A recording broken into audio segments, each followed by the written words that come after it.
Saludos a todos, feliz sábado. Gracias por acompañarnos otra vez más aquí en Puerto Rico, la iglesia Camino al Santuario. En esta mañana, ¿verdad? Queremos compartirles un tema muy importante, así que antes de comenzar, vamos a orar. Amante Padre que estás en los cielos, te damos gracias, Señor, por la oportunidad que nos has dado de poder estar aquí nuevamente en tu iglesia. Señor, que podamos compartir tu palabra, que podamos, Señor, estudiar las cosas que tú tienes para nosotros, Señor, y que podamos, Señor, tener corazones preparados para este mensaje. Padre Celestial, que tus santos ángeles y tu Santo Espíritu puedan estar aquí con nosotros, Señor, y sean aquellos que se llamen nuestros maestros. Que usted, Padre Celestial, pueda, a través de su Santo Espíritu, Señor, tomar el lugar, Señor, de este siervo, y que pueda ser usted quien hable a esta congregación, Señor, porque le pedimos en el nombre de Jesús. Amén. Amén. Bien, antes de comenzar con el título, quisiera mencionar algunas cosas. Estos son temas que casi nadie se atreve a predicar. A mí me gustan los retos. A mí me gustan los retos y me gusta poder encontrar los principios o la base bíblica dentro de la inspiración y la palabra de Dios. Pero necesitamos hoy en día ver cada punto en nuestra vida donde pudiéramos quizás tener una percepción diferente a lo que la palabra y la inspiración nos ha enseñado. Y quise en esta hora, ¿verdad?, nombrar este tema, además de que tengo otros temas que tienen que ver con la temática de hoy, pero van a haber algunas diferencias. Igualmente, tenemos que entender lo que significa esta parte donde el tema dice, le robará a Dios su pueblo remanente. Eso es una pregunta. Se hace la pregunta porque necesitamos entender cómo debo yo ser fiel a Dios si solamente debo ser fiel en mi fe. O también debo de ser fiel en aquellas cosas que Él ha determinado en mi vida que yo pueda separar para Él, en este caso, ¿verdad?, el diezmo, la ofrenda. Y cómo yo he trabajado estos asuntos con el Señor y de cuánta importancia el Señor los ve. Así que es importante para nosotros saber bien lo que significa. Vamos a Malaquías. El libro de Malaquías es uno de los libros más usados para los diezmos y las ofrendas, pero es interesante que en Malaquías, el capítulo 3, versículos 7 y 8, mucho más arriba de los versículos que se mencionan para el diezmo y la ofrenda, dice de la siguiente manera: desde los días de vuestros padres os habéis apartado de ¿qué? Dice, de mis leyes, y no las guardasteis. Volveos a mí, y yo me volveré a vosotros, ha dicho Jehová de los ejércitos. Mas dijisteis, ¿en qué hemos de volvernos? Y pregunta, ¿robará el hombre a Dios? Pues vosotros me habéis robado, y dijisteis, ¿en qué te hemos robado? En vuestros diezmos y ofrendas. Y muy bien, si vemos el principio de este versículo, en el versículo 7, está hablando de aquellos del pueblo que estaban en rebelión, pero su rebelión también tenía que ver en cuanto a la parte que Dios le había pedido como símbolo de obediencia. Nosotros debemos ser obedientes a las leyes de Dios, pero Dios también ha tenido requerimientos con el hombre. Y mayormente estos temas a la gente no le gustan, porque piensan que la iglesia le está pidiendo, porque piensan que la iglesia tiene alguna necesidad económica, o en el caso de algunas otras iglesias el pastor le está pidiendo mucho dinero, y eso es otro caso, otro tema. Nosotros aquí queremos ver lo que dice la palabra de Dios para entender que este pueblo era rebelde.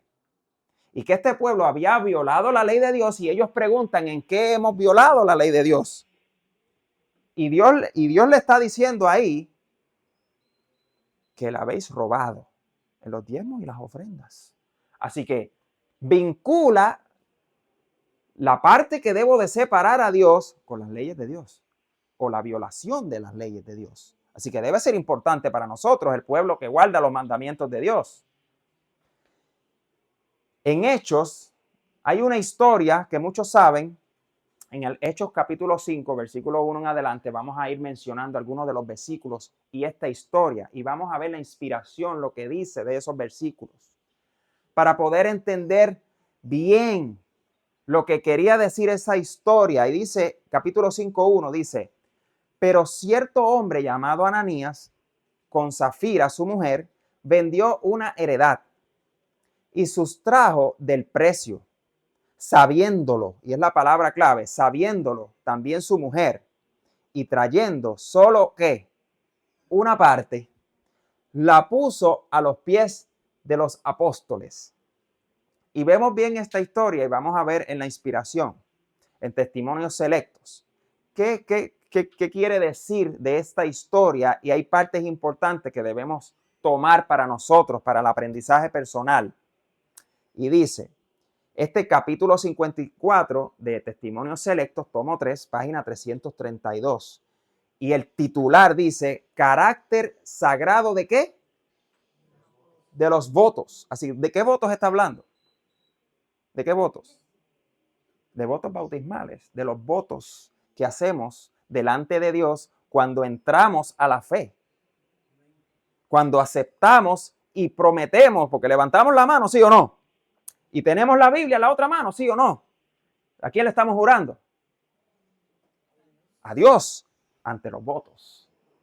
Muy bien, dice aquí, la breve pero terrible historia de Ananías y Zafira ha sido registrada por la pluma inspirada para el beneficio de todos los que profesan seguir a Cristo. Esta lección importante no ha sido pesado lo suficiente en la mente de nuestro pueblo. Así que eso es para nosotros, ¿sí o no? Muy bien.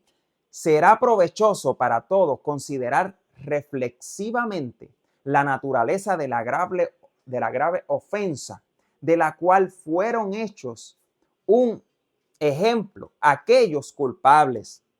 Esta señalada evidencia de la justicia retributiva de Dios es como retributiva de Dios es como terrible y debe inducir a todos a temer repetir el pecado que produjera semejante castigo.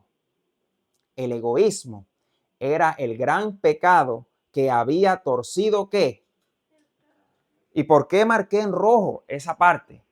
Porque esa parte es la que la gente no ve en esta cuestión. Esta parte dice aquí que por ese pecado del egoísmo, y la gente dice, no, porque es que yo hago lo correcto con los diezmos y las ofrendas. No, es que yo estoy dando lo que Dios me ha pedido. No, es que yo estoy haciendo la obra del Señor. ¿Cómo lo hago? ¿Cómo debo de hacerlo? Porque el Señor me ha inspirado a mí a hacerlo. Y por eso tenemos que ver la base. Así que se había torcido. Aquí estamos hablando de Pedro, que Pedro le había predicado el evangelio a ellos. Pedro, ¿a qué iglesia pertenecía Pedro? A la iglesia primitiva. A la iglesia primitiva. Así que había una organización.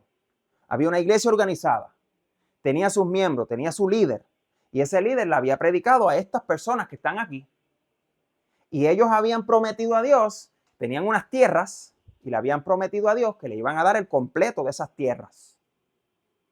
Y le dijeron, no, yo te voy a dar esto porque se convirtieron. Y vamos a ver la historia para poder entender un poquito más.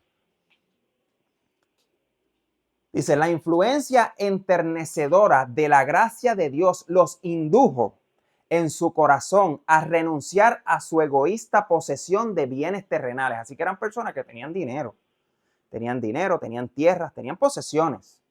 Pero Dios, con su influencia, con la predicación de Pedro y la influencia del Espíritu Santo, estas personas, el Espíritu Santo hizo que su egoísmo se fuera a un lado. y que ellos pudieran entender que ellos podían hacer más para la obra de Dios. Tenían una necesidad genuina en ese momento. Y dice, mientras se hallaban bajo la influencia directa del Espíritu de Dios, hicieron la promesa de dar al Señor ciertas tierras. Pero cuando ya no estaba bajo esta influencia celestial, así que vemos que mientras tenemos la influencia del Espíritu Santo, todo lo que tenemos en el mundo se nos olvida. Todas las posesiones, todo lo que... Y ¿sabes qué? Lo que queremos es darle a Dios más para que el Señor pueda llevar otras almas al Evangelio. No pensar cómo me puedo quedar yo con más, sino cuando el Espíritu Santo está. Pero cuando se va esa influencia, y la pregunta es, ¿cómo llegó a ese punto? Vamos a seguir leyendo. Dice, la impresión era menos fuerte y empezaron a dudar. Aquí están las partes. Empiezo a dudar y a rehuir el cumplimiento de la promesa que habían hecho. Pensaron que se habían apresurado demasiado. Ay, di ese dinero a la tesorería y yo creo que lo hice mal. Yo creo que no debía hacerlo. Eso fue lo que pasó con ellos. Cuando el Espíritu Santo no estaba en ellos, ahí fue que ellos empezaron, espérate, ese dinero lo pudimos haber usado para viajar. O ese dinero lo pudimos haber usado para esto, para comprar otras tierras. Yo creo que me apresuré, porque las iglesias se pasan robándola a la gente. Vamos a ver los principios. Sigue diciendo, aquí, pensaron que se habían apresurado demasiado y deseaban reconsiderar el asunto. Así abrieron una puerta por la cual, ¿quién? Satanás entró enseguida y obtuvo el dominio ¿de qué? De su mente.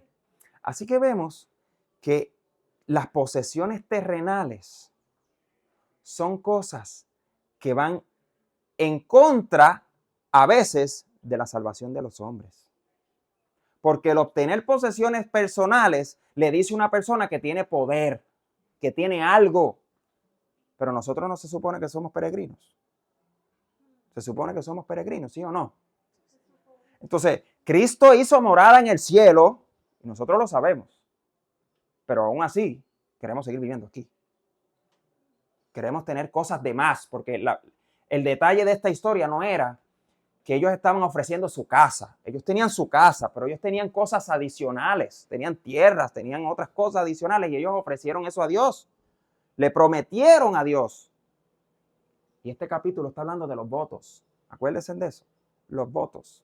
Si le prometemos a Dios que vamos a hacer algo, pero que no nos mencionen el tema ni la iglesia me venga a pedir dinero. Y no es la iglesia, es la obra de Dios. Y vamos a ver. Sigue diciendo, este caso debe ser una advertencia a todos para que se guarden contra el primer ataque de ¿quién? ¿Cuál es el primer ataque de Satanás? El egoísmo. Primero, albergaron la codicia. Eso es otro de los mandamientos. Luego, avergonzados de que sus hermanos supiesen que su alma egoísta lloraba lo que habían dedicado y prometido solemnemente a Dios, practicaron ¿qué? El engaño. Hablaron del asunto entre sí y deliberadamente decidieron retener una parte del precio de la tierra. Así que ellos dieron una parte a la iglesia, a Pedro. Pedro, aquí está la parte que te prometimos, pero era mentira, porque había una parte que habían guardado para ellos de esa venta. Y ahí es que estaba el problema. Ellos habían prometido todo, no una parte. Bien, y sigue diciendo, aquí en Hechos capítulo 5, versículos 3 y 4. Y dijo Pedro, Ananías, ¿por qué llenó Satanás tu corazón para que mintieses a quién? Al Espíritu Santo. Le mintió. Mira lo que dice. Y sustrajeses del precio de la heredad. ¿Quién le había dicho a Pedro? ¿Quién le había dicho a Pedro que ellos habían hecho eso? El Espíritu Santo le había dicho que ellos habían hecho eso, así que Pedro no estaba hablando, estaba hablando el Espíritu Santo. Y dice, reteniéndola, no se te quedaba a ti, y vendida no estaba en tu poder. ¿Por qué pusiste esto en tu corazón? No has mentido a los hombres, sino ¿a quién? Ay, hermanos. Ay, hermanos. Entonces, si este es el caso de Ananías y Zafira, unas personas creyentes como tú y como yo, entonces debe ser importante para mí los votos que yo dije cuando me bauticé, los votos que yo he tomado como una promesa a Dios que yo iba a cumplir.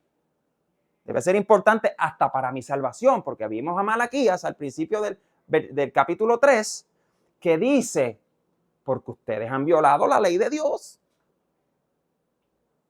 Entonces, debe ser de aprendizaje para nosotros estas historias. Vamos a seguir leyendo.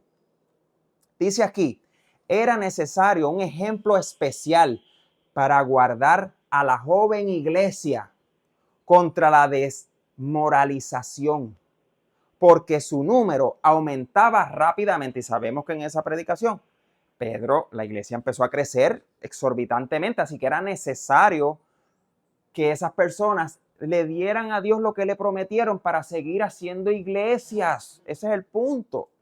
El punto es el evangelio. No es que la gente se haga rica, eso no es. Es el evangelio que está perdiendo ahí.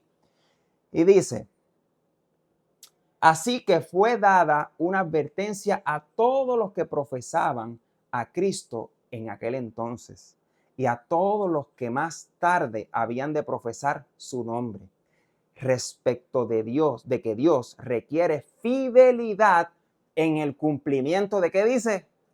De los votos. ¿Y de qué votos está hablando?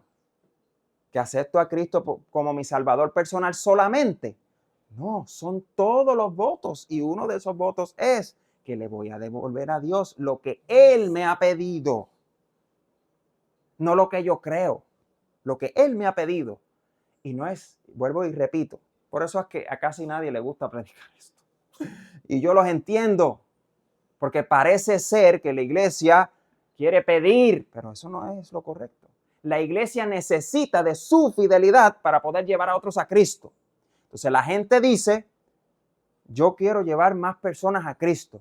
Pues empieza por tu fidelidad para que el Señor pueda traer más personas, para que se puedan hacer más actividades y para que aquellos en otros países que no tienen iglesia, no sé si vieron las iglesias que están reconstruyendo en África, aquellos que tienen otros países, y como en Venezuela con el pastor Barito, que está haciendo una obra tremenda, pudiéramos apoyar a esas obras para que puedan seguir creciendo y la gente pueda seguir entregándose al verdadero Cristo, que es el que queremos predicar nosotros. Así que dice, pero a pesar de este señalado pecado del engaño y la mentira, los mismos pecados han sido con frecuencia repetidos en la iglesia cristiana y son muy difundidos en nuestra época. Así que está hablando de nosotros. Sigue diciendo, me ha sido mostrado que Dios dio ese ejemplo como amonestación a todos los que se viesen tentados a actuar de manera similar. El egoísmo y el fraude se practican diariamente. ¿Dónde? En la iglesia, al retener los recursos que Dios exige, robándole así y poniéndose en conflicto con los arreglos que Él ha hecho para difundir la luz y el conocimiento de la verdad por toda la anchura y la longitud de la tierra. Así queremos que Cristo venga, ¿sí o no? ¿Cómo eso va a ser posible si nosotros o aquellos que nos ven y nos escuchan no son fieles a Dios? No es a la gente, es a Dios en cuanto a sus votos para poder llevar ese evangelio. Mira, quizás usted no puede caminar, quizás usted no tiene la manera de ir a otros lugares, pero sí tiene el bolsillo donde echa su dinero y puede devolverle a Dios lo que le corresponde para que otra persona lo haga por usted y usted estaría haciendo la obra del Señor. Entonces, muchas iglesias y muchas personas tienen que ver estos puntos. La iglesia por la cual estamos hablando en esta historia era una iglesia fiel, ¿sí o no? ¿Estaba predicando el verdadero evangelio, sí o no? ¿Estaba con la verdadera música, sí o no? ¿Las verdaderas prácticas de un cristianismo completo? Claro que sí, por eso es que crecía. ¿Tenía el poder de Dios? Claro que lo tenía. Entonces, imagínese usted y lea la historia en Hechos. ¿Qué fue lo que pasó con Ananías y Zafira? Que cayeron muertos inmediatamente. ¿Y sabes quién vio eso? La iglesia completa lo vio y se asustaron. Pero era necesario y es necesario para nosotros revivir esos momentos porque creemos que vamos al cielo haciendo lo que me da la gana con el dinero de Dios. Yo creo, no estoy seguro, pero creo, debo de estar seguro. Debo de estar seguro de lo que yo estoy haciendo, es lo que dice la Biblia. Porque eso es lo que creemos. Decimos solo escritura, pero cuando la escritura dice algo que es meterte la mano en el bolsillo, digo, no, hoy no, lo leo mañana. Sí. No me atrevo. Es que no, es que yo entiendo esto. No es lo que usted entienda, es lo que la Biblia dice por la necesidad. Si la iglesia es fiel, si está haciendo la obra de Dios, si la música es correcta, entonces usted sabe dónde poner lo que Dios le ha pedido. No, es que la sierva del Señor dijo, y eso lo voy a traer en el próximo tema, que la sierva del Señor, la gente le estaba dando los diezmos porque ya no confiaban en la estructura y no confiaban en la manera en que estaban manejando. Sí, es cierto, pero ella se lo vino a dar a mi predicador favorito. No, ella se lo dio al predicador favorito. Porque como él es un hombre de Dios, pero vamos a seguir leyendo.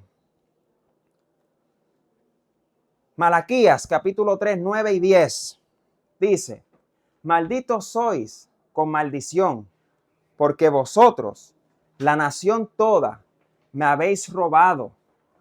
Traed todos los diezmos, ¿a dónde?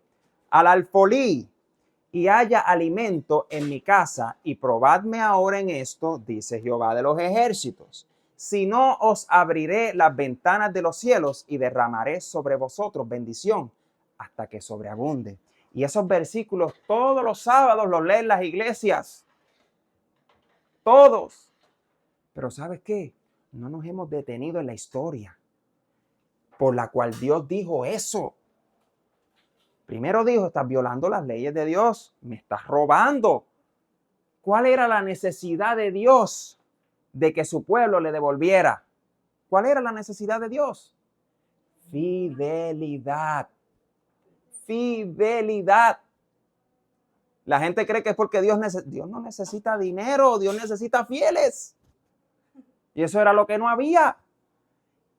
Y como puso un árbol en el huerto del Edén, para mostrar que en todos los tiempos necesitaba fieles. No estamos exentos nosotros ahora, que tenemos el poder de hacer lo correcto. Y por eso, en esta tuvimos una escuela sabática, y voy a leer que es del año 1905. Esta escuela sabática, muchas de las citas las saqué de ahí, aunque las leí en el original, pero también saqué las citas de ahí para que podamos entender lo que la iglesia nuestra históricamente creía, porque quizás ahora se predica algo diferente. Ahora se cree, no hermano, lo que usted crea. Pero la iglesia siempre supo lo que había con este tema y siempre se le demandó fidelidad para poder hacer crecer la obra. Todo el mundo quiere, vuelvo y repito, que Cristo venga. Pero si Cristo viene y yo no le soy fiel a los diezmos y las ofrendas, ¿qué va a pasar conmigo? Eso es una realidad. Yo no voy, porque estoy haciendo tesoros en la tierra, donde el moho y la polilla corroen. Ese versículo es para mí. Entonces, Jesús preparó morada. Jesús tiene su reino preparado, está en el lugar santísimo del santuario celestial haciendo la última obra. Y usted, yo quiero que Cristo venga, pero yo no quiero tener necesidades. Por eso yo no le puedo dar a la iglesia todo lo que tengo. Pero sin embargo, Jesús vino a esta tierra y ¿qué tenía él? ¿Y cuánto dio él? ¡Oh, oh! Pues entonces nos falta todavía entender algo. Y esta cartilla de escuela sabática se estudió de julio a septiembre del 1905. Y ahí fue publicada y fue inscrita por Pacific Press Publishing Company, Mountain en California. Y estos son algunos de los temas, y por eso subrayé uno en rojo para que sepan de qué estudio yo saqué estas respuestas. Así que vemos aquí que en el estudio número 9, ahí están todos, si quieren detener la hoja y ver lo que estudiamos en ese momento. En el número 9 dice, ¿qué es el diezmo y cuándo y dónde se debe pagar? Así que vemos la importancia de lo que es las preguntas que se hacían en aquel entonces, en el 1905, así que la sierva del Señor estaba viva. Ella estudió eso con los pioneros. Nosotros lo estamos estudiando ahora para hacer un recap de lo que nosotros debemos creer, lo que debemos hacer, lo que es correcto. Muy bien. Y dice aquí en las notas, hay unas notas bien interesantes. Dice aquí, no solo pide el Señor el décimo, sino que este décimo debe tomarse de nuestros ingresos como primicias. Y en esta escritura o en este comentario, que les voy a enseñar las páginas nuevamente donde se sacó, en estos comentarios tenemos que remontarnos a Israel. Dios le había dicho a ellos que de todas las cosas que ellos hicieran tenía que darle primicias a Dios, ¿sí o no? Y eso lo sabía Abraham. Lo sabía porque le sacaba y se lo daba a Melquisedec. Así que él, como principio, tenía de fidelidad, no estaba exento, tenía que hacerlo. Y Abraham tenía muchas vacas, cabras, camellos y de todo tenía, ¿sí o no? Pues cada primicia tenía que dedicarle uno a Dios. Así de sencillo. Esto no es algo nuevo. Esto es algo que se vivió de las plantas, de las cosechas y de todo. Se tenía que hacer. Así que sigue diciendo.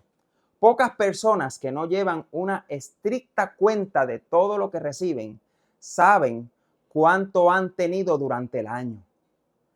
Cuando se niegan a pagar sus diezmos hasta el último trimestre o el último día del año, Satanás a menudo los hace sentir muy pobres y con frecuencia dan mucho menos que el diezmo. Al recibir los recursos, el diezmo siempre debe sacarse como primero, como primicia, con el principio bíblico del Viejo Testamento, y apartarse como algo sagrado para el Señor. Y tan pronto como sea posible, enviarlo ¿a dónde? ¿A mi predicador favorito? No. ¿Al hermanito que necesita? No. El principio bíblico dice que si hay una iglesia organizada que está haciendo lo correcto, y le digo lo otro también, si su iglesia no está haciendo lo correcto, usted es mayordomo de Dios. Usted tiene que ponerlo donde hay una organización que está haciendo lo correcto, que está llevando los principios, que está haciendo la obra del Señor. Pero si su iglesia no está haciendo lo correcto, el pastor o quien sea se está robando el dinero de Dios, o la organización está invirtiendo en cosas que no son para el adelanto de la obra, entonces usted es responsable. Todos somos responsables aquí bajo nuestra propia responsabilidad y entendimiento. Mi iglesia quiere, entiende y está haciendo la obra de Dios, está predicando el mensaje de Dios. Muy diferente. Comentario número 4 o 5. Y esto está en Testimonios, volumen 3, página 389. Este sistema logra grandes objetivos. Si todos y cada uno lo aceptaran, cada uno se convertiría en un vigilante y fiel tesorero de ¿quién? Así que todos somos tesoreros de Dios. No es el tesorero de la iglesia. Todos somos tesoreros de Dios. Y no faltarían los medios para llevar adelante la gran obra de proclamar el último mensaje de amonestación al mundo. La tesorería estará llena si todos adoptan este sistema y los contribuyentes no se quedarán más ¿cómo? No se quedarán más ¿cómo? Pobres, porque eso es lo que hace Satanás, te hace sentir pobre porque estás dando. Yo creo que le estoy dando mucho a la iglesia. Yo creo que no sé, ¿no serían los mismos pensamientos de Ananías y Zafira? No es lo mismo. Satanás está haciendo lo mismo en nuestros días. Nos está diciendo, no le des eso a la iglesia porque la iglesia no, como todavía no tienen el local, no se lo des. No se lo des porque allí no hay pastor. ¿Qué tiene que ver eso? Hay un mundo allá afuera, hay muchas iglesias que están en necesidad de pastores y la podemos pagar nosotros. Porque tenemos los recursos para hacerlo en otro lugar. Gracias a Dios no tenemos la necesidad de un líder o de un anciano, porque gracias a Dios todos aquí tenemos. Pero ellos allá sí lo necesitan. Y nosotros trabajamos en conjunto para eso, para levantar la obra donde quiera que se pueda levantar. Sigue diciendo. La porción, el número 5, la porción que Dios ha reservado para sí mismo no debe ser desviada a ningún otro propósito que no sea el que Él ha especificado. Así que Él ha especificado cuál es el propósito de eso. Que nadie se sienta en la libertad de retener su diezmo para usarlo de acuerdo a su propio ¿qué? Y esto es lo que a la gente no le gusta. Esto es lo que a la gente no le gusta, pero no entiende, y lo digo con mucha misericordia. Yo, cuando yo trabajo y saco mis diezmos y mis ofrendas, yo las pongo en la tesorería y eso es de Dios, eso no es mío. Así no haya o que estemos haciendo o no, eso no es mi responsabilidad, yo lo estoy poniendo en el lugar correcto, porque yo sé que ahí está el mensaje de Dios, que la obra de Dios se está llevando a cabo. Esa es mi responsabilidad, porque yo soy tesorero fiel de Dios, como lo leímos ahora. Yo soy tesorero fiel de Dios. Y yo quiero darle a Dios la fidelidad que en Malaquías Dios estaba demandando del pueblo. Era en eso. Quizás en otras cosas no estaban tan mal. Pero Dios por alguna razón le mencionó ese punto. No era por nada. Y sigue diciendo, no deben usarlo para sí mismos en una emergencia, ni aplicarlo, y oigan bien esta parte, ni aplicarlo como mejor les parezca, incluso en lo que puedan considerar como la obra de ¿quién? Yo creo que aquel está haciendo la obra del Señor. Le voy a enviar mis diezmos. Ahí dice que no lo debes hacer. Que esa no es la manera que Dios estableció. Y eso no lo dije yo. Esa es la inspiración. No me pongan comentarios ahí que usted está pidiendo. No, eso es la inspiración. Queremos que Cristo venga. Y todos de boca quieren que Cristo venga. Pero debemos hacer cosas que se llaman sacrificios. Porque en la escuela sabática vimos el sacrificio de Cristo. Y en su vida total vimos el sacrificio. No tenía dónde recostar su cabeza. ¿Le faltó comida? ¿No le faltó comida? Pero Satanás, yo le aseguro que le quiso poner en la mente que mira, te vas a quedar pobre, tú eres el Dios Todopoderoso.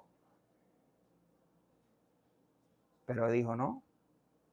Él dijo, no quiero posesiones terrenales. Por alguna razón lo dijo.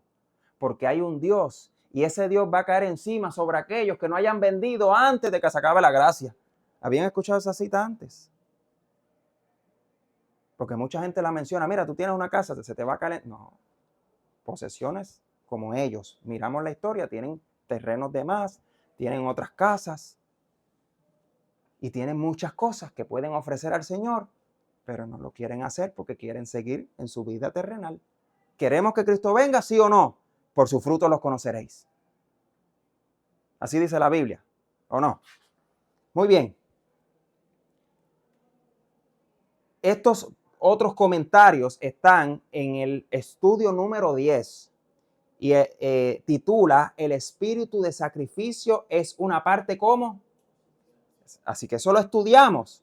El espíritu de sacrificio es un don y un principio bíblico que nos da la Biblia para nosotros abnegarnos a nosotros mismos. ¿Y sabe qué? Y usted pregunta, ¿por qué los judíos son tan exitosos? Porque aún así sigue los escritos de los rollos, lo que Dios le enseñó a ellos como principios. Y el pueblo de Dios del Nuevo Testamento de estos días no quiere seguirlo. Pues no, porque en el Nuevo Testamento habla más que de ofrendas. No está la palabra. Es que nosotros no creemos más que en el Nuevo Testamento. Nosotros creemos en los dos testigos, el viejo y el nuevo, ¿verdad que sí? Y vemos como principio que Dios necesita hoy más, y vamos a leerlo aquí. Vi que Satanás ordenaba a sus ángeles que dispusieran a sus acechanzas, especialmente para los que están esperando la segunda aparición de Cristo y guardando todos los mandamientos de Dios. Satanás le dijo a sus ángeles: id, emborrachad de cuidados a los poseedores de tierras y dinero. Pueden profesar lo que quieran, con tal que consigáis que les importe más el dinero que el éxito del reino de Cristo o la difusión de las verdades que aborrecemos. Eso está hablando Satanás y sus ángeles. Presentarles al mundo de la manera más atrayente para que lo amen y lo idolatren. Debemos conservar en nuestras filas, y ellos tienen filas también, todos los recursos cuyo control podamos obtener.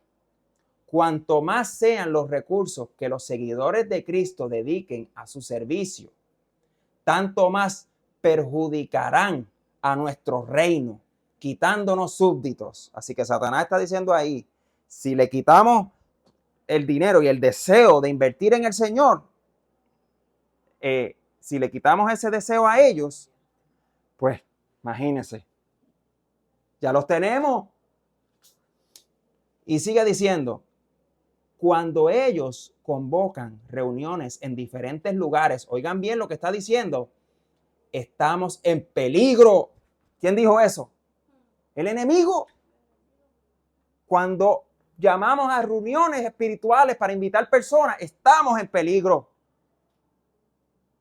Estamos leyendo una palabra que Satanás dijo a sus ángeles.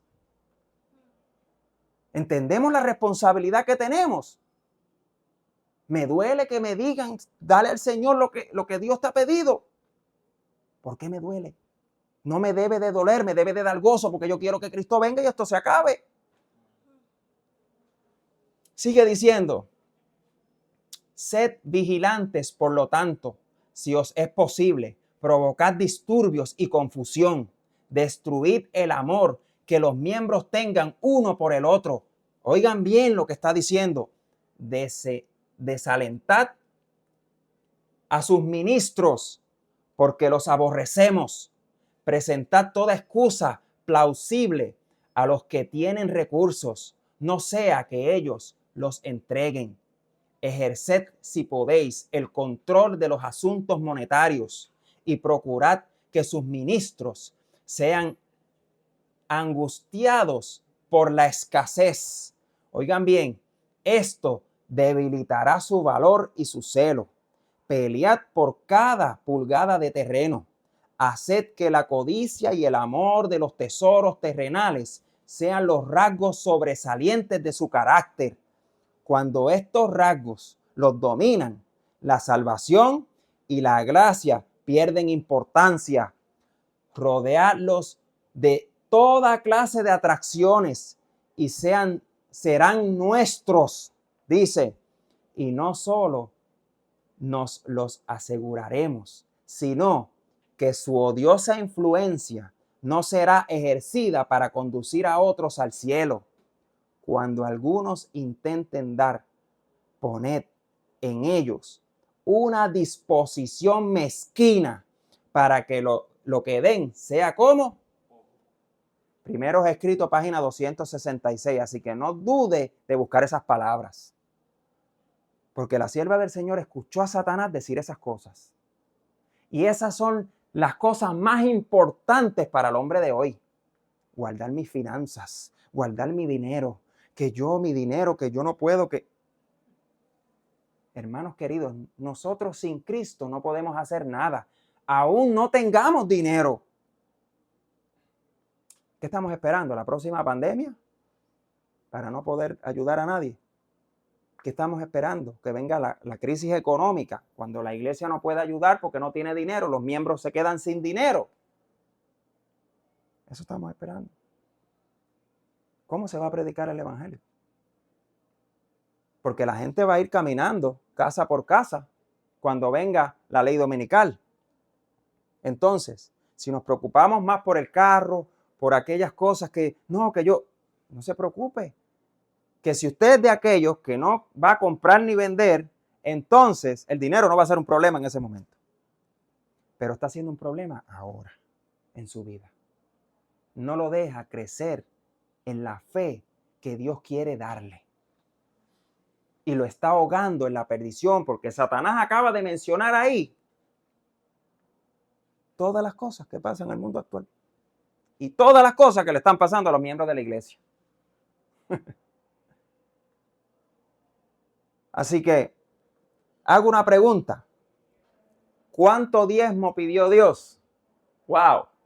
Ahora sí me voy a meter en problemas. Sigue mencionando esta cartilla. La número 10, el estudio 10, acuérdense.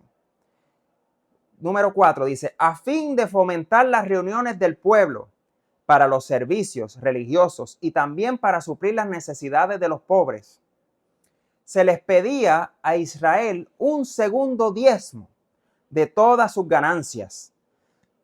Y vemos aquí claramente que está dejando en Patriarcas y Profetas, página 511, está dejando en claro para qué era el segundo diezmo. El segundo diezmo se daba siempre, pero era para el uso de reuniones, las reuniones que a Satanás no le gustan. Para eso era. Porque dice que estamos en peligro si se hacen esas cosas. Pero esas son las reuniones que se usaba el segundo diezmo. Así que dice,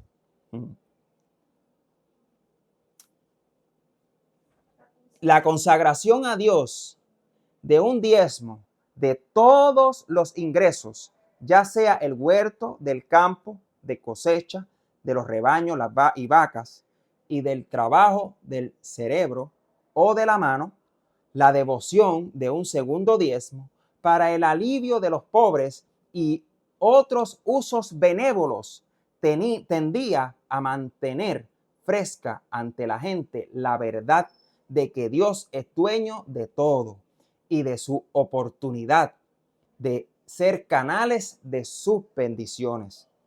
Era un entrenamiento adaptado para acabar con todo ¿qué? Egoísmo limitador y para cultivar amplitud y nobleza de carácter. Así que vemos lo que corrompió a Ananías y Zafira en su carácter fue el egoísmo, pero al pueblo de Dios lo había preparado a dar primero y segundo diezmo con el fin de acabar con el egoísmo, para poder seguir adelante en la fe y decir realmente, Dios es mi sustentador. Eso era una enseñanza. Dios nos está enseñando porque sabemos que muy pronto no vamos a comprar ni vender, entonces ¿por qué nos andamos preocupando por eso? Dios nos está enseñando que en el tiempo del fin, cada vez debemos vivir, y eso yo se lo dije a mi esposa hace unos años atrás, cada vez debemos vivir con menos dinero, con menos dinero, con menos dinero. Pero lo que nos sobra, se lo debemos dar a Dios para que la obra se adelante. Eso es lo correcto, no ser egoísta y decir, no, cuando llegue eso, pues sí.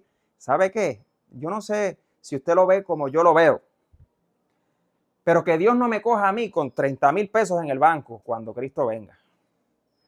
Porque, ay, hermanito, usted es culpable de ser egoísta. Usted es culpable de no haberle dado a Dios a tiempo, que en un momento ya no puede usar el dinero, no va a tener valor. Está profetizado que la moneda va a cambiar para traer la pobreza que jamás ha venido al mundo. Ya está cambiando, ya estamos viendo la moneda digital. Pero aún así, debemos, como dice aquí, experimentar que Dios sea nuestro verdadero sustentador y que nos sustente en todas las cosas. Y que el dinero, Mamón, no sea uno de esos dioses que nos arranque de la salvación a nosotros. Que no sea aquel eslabón que no pude saltar y olvidar para poder conseguir la vida eterna. Muy bien. Sigue diciendo la número 7. Las contribuciones requeridas de los hebreos para fines religiosos y caritativos ascendieron a la cuarta parte de sus ingresos. Y ahí sí que me voy a buscar un problema. Eso daban ellos. Por amor. Por amor. Y se podría esperar que un impuesto tan pesado sobre los recursos de la gente los reduzca a la pobreza. Pero por el contrario, la fiel observancia de estas normas o principios fue una de las condiciones de ¿qué? Ay, ay, ay. ¿Por qué usted no es próspero? Porque no sabe dar. La Biblia dice, dad, ¿para qué? Para recibir. Jesús lo dijo. Y todavía no lo creemos porque se nos mete. Parece que tengo un cangrejo. Y sigue diciendo, a condición de que obedecieran, Dios les hizo esta promesa. Reprenderé al devorador por vosotros, y no os destruirá el fruto de vuestra tierra, ni nuestra vid dará frutos antes de tiempo en el campo. Y todas las naciones os llamarán bienaventurados, porque seréis tierra deseable, ha dicho Jehová de los ejércitos. Y eso está en Malaquías. ¿Verdad que sí? Y hacemos una pregunta. ¿Para qué quiere Dios los recursos? Vamos a buscar en testimonios selectos que habíamos leído. Y aquí dice claramente, las instituciones que son instrumentos de Dios para llevar a cabo su obra en la tierra deben ser ¿qué? Sostenidas. Deben erigirse iglesias o establecerse iglesias, en otras palabras.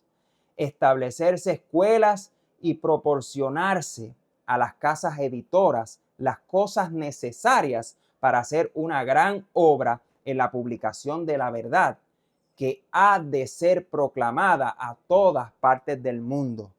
Estas instituciones son como ordenadas de Dios y deben ser sostenidas por los que diezmos y ofrendas generosas. Así que ya sabe a dónde debe poner sus diezmos y ofrendas. Ya sabe lo que es el alfolí, que es la obra de Dios. Debemos ser tesoreros de Dios y ser responsables por la parte que Dios me ha dicho que debo dar. Dios nos está enseñando, y yo le voy a decir algo de esta cita. Dios nos está enseñando otra vez que la obra final será casa por casa y será papel. Y será papel. ¿Usted sabe por qué? Porque la gente se cree que el evangelio se va a predicar por televisión. El falso evangelio se va a predicar por televisión. Aunque hay verdadero evangelio ahora en estos momentos que se está predicando. Pero cuando llegue el tiempo, la mayoría va a estar poniendo por televisión no estos mensajes que estamos dando hoy, no los mensajes que nos gustan, sino los mensajes que son falsos. Y por eso nosotros tenemos que entender que es necesario que pongamos casas publicadoras, que esta iglesia tenga una imprenta pequeña por lo menos. ¿Para qué? Para poder hacer la obra y no tener que comprar, sino ya tenemos el material, se imprime, se reparte. ¿Usted no cree que esa es la obra de Dios? En el primer ángel, Dios permitió hojas, como hojas de otoño, iban de aquí para allá, presentando la segunda venida de Cristo como inminente. Es hora de que nosotros tengamos el mismo espíritu, porque si usted lee la historia de esas personas, muchos de ellos dieron sus casas, Muchos de ellos dieron todo lo que tenían y no tenían comida. Y muchos de ellos, hablando de nuestros pioneros, hicieron sopa, no de papa, vendían la papa y se comían las cáscaras. Así que tenemos mucho que aprender todavía, porque en nuestra nevera se dañan las papas completas. Y no, ni las regalamos, ni hacemos, la botamos al zafacón o a la basura. Así que nos falta aprender lo que se llama sacrificio. Sacrificio. Y poder obedecer a Dios. Malaquías. Casi estoy terminando. Malaquías, capítulo 3, versículos 11 y 12 dice: reprenderé también por vosotros al devorador y no os destruirá el fruto de la tierra, ni nuestra vid en el campo será estéril, dice Jehová de los ejércitos. Y todas las naciones os dirán bienaventurados, porque seréis tierra deseable, dice Jehová de los ejércitos. Por último, el comentario número 8. Cada bendición que se nos concede exige una respuesta al autor de todas nuestras misericordias. El cristiano debe repasar a menudo su vida pasada y recordar con gratitud las preciosas liberaciones que Dios ha hecho por él, apoyándolo en las pruebas, abriéndole caminos cuando todo parecía oscuro y amenazante, refrescándolo cuando estaba a punto de desmayarse. Debe reconocerlos a todos como evidencias de la vigilancia de los ángeles celestiales. En vista de esas innumerables bendiciones, debe preguntar a menudo, con un corazón humilde y agradecido: ¿qué pagaré al Señor por todos sus beneficios para conmigo? Nuestro tiempo, nuestros talentos, nuestra propiedad deben dedicarse sagradamente a aquel que nos ha dado estas bendiciones en confianza. Cada vez que se obra una liberación especial a nuestro favor, o se nos conceden favores nuevos e inesperados, debemos reconocer la bondad de Dios, no solo expresando nuestra gratitud con palabras, sino como Jacob, con ofrendas y dones a su causa. Así como recibimos continuamente las bendiciones de Dios, debemos dar continuamente. Y eso no lo dije yo, eso es inspiración. Jacob en su vida le prometió a Dios: te voy a dar todas las primicias que tú me has pedido. ¿Lo hizo así o no? Claro que lo hizo. Y se murió de hambre. Cuando regresó a la tierra, que venía con un bastón, ¿Dios lo protegió? Ajá. Hermanos, a mi esposa y a mí nos iban a asaltar. Nos iban a asaltar y Dios permitió que una persona se cayera al frente de nosotros en motora para detener nuestro vehículo. Pero estamos seguros, ella y yo, que íbamos a ser nosotros las víctimas de ese asalto. Dios nos protegió la vida ese día. Así que debemos nosotros, como hemos sido fieles, ella y yo, en mi casa, hemos sido fieles con las cosas que Dios nos ha pedido. También le quiero decir al remanente de Dios, aquellos que guardan sus mandamientos, que sean fieles a las cosas que Dios les ha pedido. Porque de seguro van a recibir más de lo que van a dar. Se los garantizo. Que Dios te bendiga esta hora. Que podamos orar en esta hora para que Dios pueda quitarnos de nuestros corazones aquellas cosas que Satanás ha puesto, con el propósito de quedar engañados y no adelantar la obra del Señor. Oramos. Padre nuestro que estás en los cielos, gracias, Señor, por tu amor. Gracias por tu cuidado. Gracias por sostenernos cada día, Señor. No tenemos la certeza de nuestra vida, pero sin embargo, Señor, tú nos haces levantarnos cada día para glorificarte y adorarte. Permite, Padre Celestial, que podamos entender el propósito de las cosas que tú nos has pedido a nosotros para que seamos fieles, Señor. Ayúdanos a ser fieles, Padre Celestial, Ayúdanos a tener aquel espíritu que Pedro le llevó a Ananías al principio, tu Santo Espíritu, y que pueda inquietar nuestros corazones a dejar de ser egoístas, Señor. Ayúdanos, Padre Celestial, a que entender que tú nos has prometido, Señor, una tierra nueva, una santa ciudad, una vida nueva, un cuerpo nuevo, Señor. Tú nos has dicho que has hecho morada para nosotros, nos alimentarás, nos sustentarás por la eternidad, Señor. Y nosotros no sabemos ser fieles aquí en la tierra. Ayúdanos, Padre Celestial, a serte fiel, a apoyar tu obra, Señor, para que tu Hijo amado pueda venir muy pronto en las nubes de los cielos y podamos ser partícipes por ser fieles de aquellas cosas que tú nos has prometido. Gracias, Padre Celestial, por tu amor. En el nombre de Jesús. Amén. Amén.